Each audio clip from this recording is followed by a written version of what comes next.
Well, hundreds of thousands of people are getting ready to descend on the nation's capital for the swearing-in ceremony of Donald Trump as the nation's next president. The festivities are a big tradition in our country, and this year we may be gearing up for something a bit different than past inaugurations. We're hearing there may be lots of folks protesting as well as being there for the inauguration. Joining us now to talk more about this and other historical facts about past presidential inaugurations, we bring in historian Doug Wead. Welcome, sir. Good to have you on the program. Hi, Uma. Great to be with you.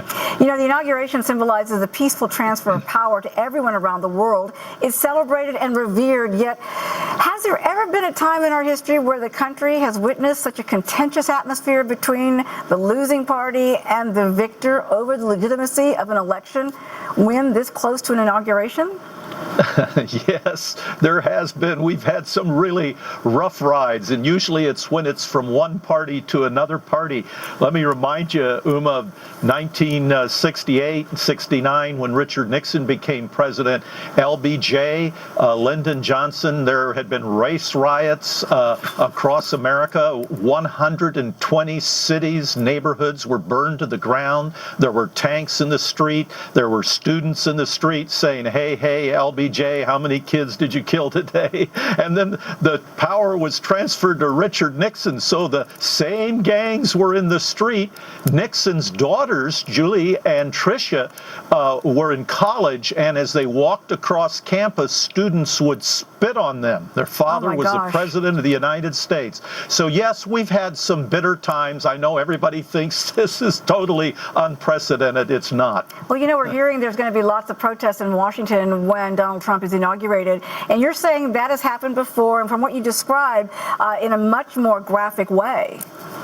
Yes, it has, and we've had resistance of the previous president, like we're seeing from Barack Obama right now. It's kind of petulant, but it has happened. Herbert Hoover resented FDR and didn't even show up to show him around the White House. He let somebody else do that. They did subsequently have 3 meetings together, and then Hoover tried to muscle FDR into co-signing a document where the two of them would agree that this would be the new policy to address the Great Depression. FDR had none of it. Hey, buddy, I got elected president, not you. I'll make that decision myself. He made that very clear. Well, you know, as far as the speeches go in history, we note that George Washington delivered the shortest speech, just 135 words, compared to William Henry Harrison, whose speech was more than 8,000 words and took him 2.5 hours to deliver.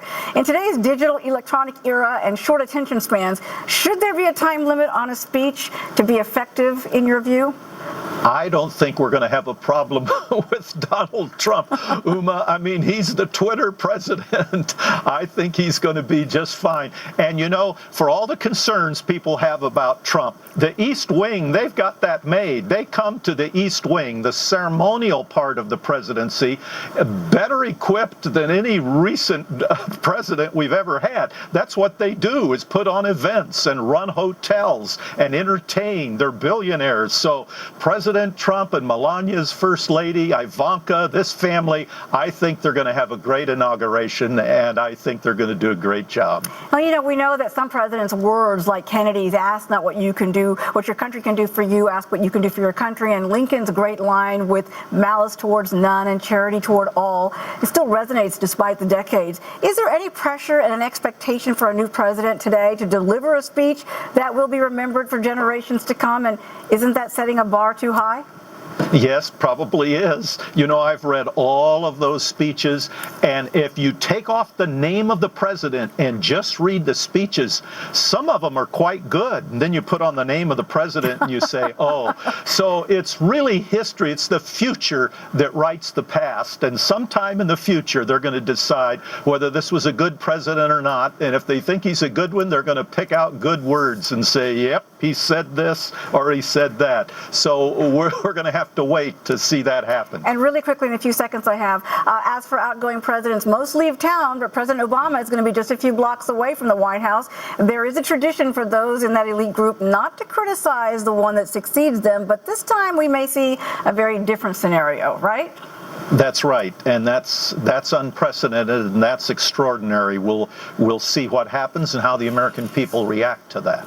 Doug Wead, good to see you, sir. Thank you so much. Thank you, Uma. Appreciate your insights and historical facts. Thank you.